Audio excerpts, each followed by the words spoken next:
এদিকে বিএনপির সিনিয়র যুগ্ম মহাসচিব রুহুল কবির রিজভী বলেছেন, পিআর পদ্ধতি নির্বাচন সাধারণ মানুষ বোঝে না।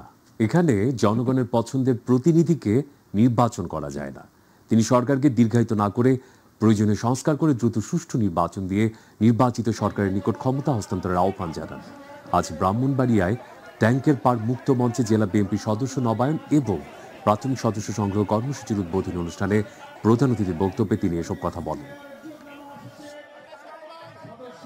নির্বাচন আর বেশি দূরে নেই। হঠাৎ করে এই কথাটি দুই একটি রাজনৈতিক দল বলছেন, যারা অনেকে ধর্ম নিয়ে রাজনীতি করে তারাও বলছে, আরে ভাই, আপনার এলাকায় কে এমপি হবে আপনি জানবেন না?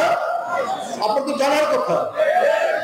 কে অত্যন্ত ভালো মানুষ, কে সাধারণ মানুষের সুখে আনন্দ বেদনায় আপনার কাছাকাছি আপনার পাশাপাশি থাকবে, সেই লোকই তো আপনি বাছাই করবে।